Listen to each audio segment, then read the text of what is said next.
Welcome to the Intelligent Investing Podcast, where modern portfolio theory can suck it. A student of the School of Graham and Doddsville and a clergy member of the Church of Warren Buffett. Here's your host, Eric Schleien.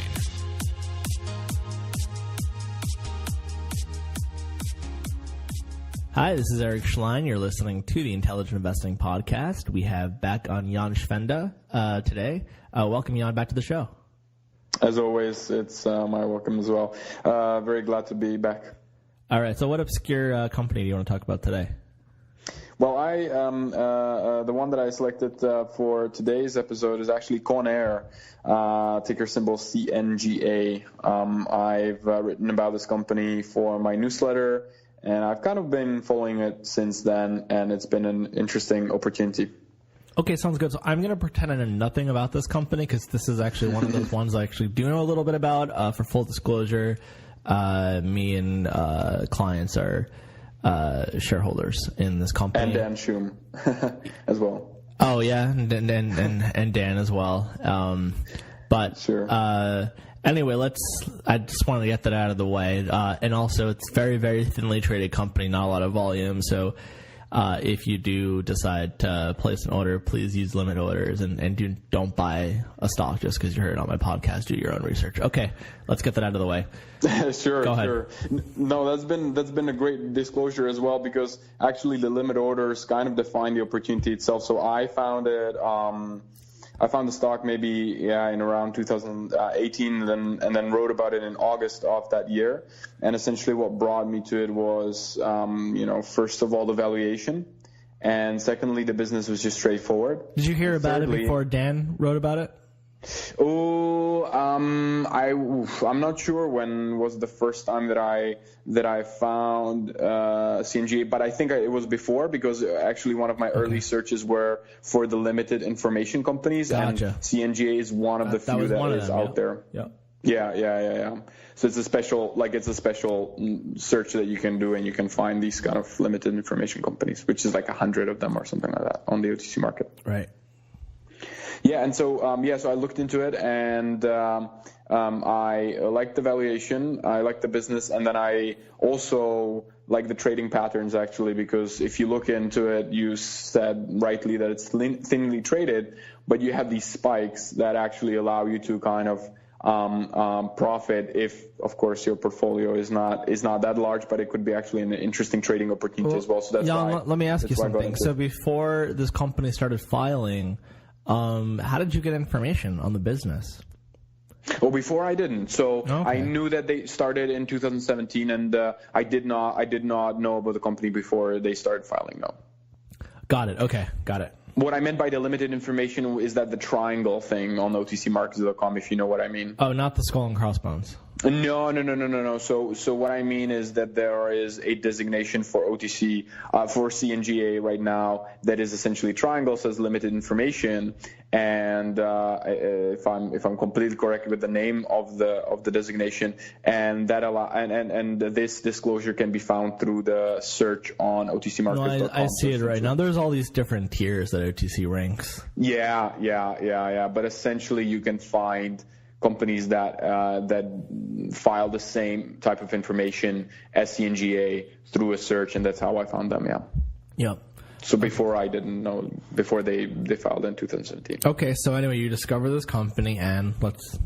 Yeah, so I looked into it, and I mean, obviously, it seemed just as a normal normal niche OTC market company. They do HVAC services in New York, and that's about it. in Long Island, specifically. To be specific, and that's about it, right? And it's a relatively small company. Their revenue is about, I think, 4 or 5 million per annum or something like that. Within that range, something like that. They're Garden City based is where they are. I pass that exit all the time when I'm visiting my girlfriend. So fair enough.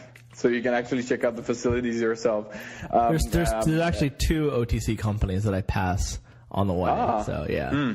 Is that a puzzle now? I'm not sure which is the second one in Garden City. But probably I know about it. I'm sure you do.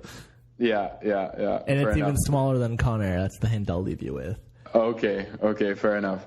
So I looked into it. Straightforward business, nothing really to dissect on that front. And also, if you look at the financials, in the past 3-4 years, you can see that the developments have been relatively positive. 2017 was an outlier, and they created almost half of their cash flow compared to the market cap, relative to the market cap. So this was a very positive year. But even before that, they were able to have profitable margins. And even though the net income was not, overly material relative to the market cap, it seemed that the business is doing relatively okay, and they're not mismanaging it or anything like that. So actually, I thought, okay, well, this is an active business that is doing, okay for its size, and actually, it can have some years that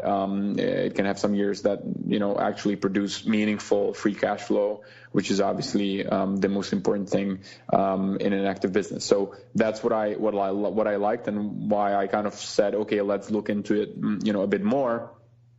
And then obviously, I came upon the valuation of the stock, and that's where I immediately saw that the balance sheet is undervalued. Before we get to the valuation, though, I think there's something interesting. This company was dark for a long time. Yeah.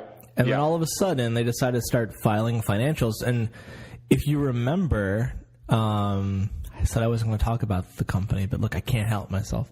Go for it. Yeah. Do you remember they started filing almost rampantly all these very tiny short press releases? Do you remember that? Mm-hmm. Yeah. And so if I'm on the OTC site right now. Yep. And with you. It's press release after press release after press release.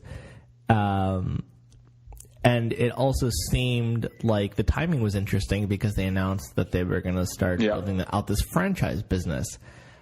What's also interesting is that if you look on their franchise website, they talk about how they're a public company. Yeah. You can be part of a public company. Yeah, I think that it's one of the few managements that start to realize, we are a public company. We can actually take advantage of that. And I think that's certainly the case. With that, they start talking about the franchise exactly in 2017. So I think it made a lot of sense for them to start. Yeah, definitely not a coincidence. And I think that even though the efforts so far in the franchise side have been muted in terms of revenue, I guess they're going through with it. There have been a couple of recent press releases and so on and so forth. So I think they're going through with it. And that could be an interesting point on the active business side as well. Yeah, and and HVAC's an interesting business too, where it's not like me or you could just get into the HVAC business. And sure. On the East Coast, I know the HVAC business is very fragmented as well. Yeah. So that's what I thought, that they're trying to do a sort of a roll-up of kind. Mm-hmm. I'll tell you something. I was talking to this is funny. Before I even knew of Conair, I was talking to a business broker a few years ago, because I would look on private business listings. Sure. And occasionally I would find an HVAC business being put up for sale. Mm-hmm. And the guy is like, well, look, you can't buy an HVAC business because you don't have a background in HVAC, and you can't really just passively own one. But he said, I will tell you something. If my kids were young again, I would tell them to go study HVAC. If they really wanted to make a lot of money, go study HVAC and start just buy an HVAC business, and then do a roll up on the East Coast, because it's so fragmented. And he was all into it. It was very interesting. So then when I saw this, I was like, that's interesting. Yeah, no, that sounds reasonable. That sounds really reasonable with the way they're positioned themselves. They have the background. So business brokers, by the way, are a really interesting source for research, especially when you're dealing with these niche markets, because they're literally built relationships. If you're a broker, you've built relationships for usually decades. And know markets, these markets better than anyone, especially in certain geographical regions. So just an idea for you in terms of ways to do research. Sure, that's a great idea. I've never thought about actually doing that or getting in touch. Yeah, that's great. Well, when Buffett said he could do 50% a year, he wasn't talking about going and buying Google or something. Sure, and and some of the companies he would talk about were buying up. I really am going to be hesitant to quote Buffett directly, because I don't want to put anything in his mouth as an also disclaimer. But one of the opportunities it seemed like at least he was implying was you could buy some of these small private businesses at low multiples, and you can do that right now. Yeah. I think that's I've kind of thought about that, or like I have that in the back of my mind. There's a guy. I don't know him personally, but I have a friend who's a business broker, and he was telling me that one of his clients has been a client of his for like 15 years, and all he does is he buys these like $1 to $3 million businesses at like 1 to 2 times earnings. And he now owns like 23 businesses, and he just consolidates them in one office with the books, and he's made a shit ton of money. I can completely understand the advantage. I think that's really like a very, very specific market. It's kind of like OTC, but even less people are able to do it because actually it's not about being public or private, but actually having some sort of capital and having no pressure on liquidity, right? And it's a full-time job if you're managing 10 businesses. Yeah, or 23. Yeah, that's for sure. I thought, when we were talking about HVAC, I also remembered about SYTE, the Enterprise Diversified thing. Yeah. So they did HVAC, and I mean it was in Arizona. I just looked it up. So they're not doing it in the same location. But I'm not sure how that went for them. I'm not sure if they were successful or not. Yeah. It was a kind of it's an interesting stock to look at in any case. But yeah, so I just kind of remembered that they were probably trying to do something similar. Yep. Yeah, anyway, back to Conair. So back to Conair. Right. We're looking at the balance sheet. Yeah. So not only that the business was stable and relatively interesting and with the potential catalyst, right? The franchise thing. I looked at the balance sheet, and then I realized that their property is completely overdepreciated. Funnily enough, actually, in 2018, when you looked at the balance sheet, you would be able to see a rent from a part of the property that would be the same number as the actual, or not exactly the same, but roughly the same number as the value of the property on the balance sheet. It was $50,000. Mm-hmm. So they were generating rent of like $50K from part of the building. On a $49,000 building, right? Yeah, which is nice return. Yeah, no kidding. So exactly, of course, that meant, that's completely overdepreciated, that they held it on the books probably forever. And I looked at there's actually an old listing actually from part of the building that is now rented out as well on LoopNet. You can find that as well. So, I was able to kind of see the building. I was able to identify it. So obviously there you have your margin of safety, because even though the balance sheet, the tangible book is roughly $1 million or so, compared to right now $5 million in market cap, if I'm not mistaken. But essentially you have at least like 1.5 million in the facility itself. Market cap's 3 to 5 million depending on the day. Yeah, true. It's either 60 cents or 90 cents. Right. That's what Conair is trading at always. I think it's like 65 cents or $1. I feel like the range. Almost. It's 95 cents right now. Oh, yeah, you know what the bid ask is 76.94 right now. That's different. Yeah, maybe it will move to another range, but so far it's been 60, 90, whatever.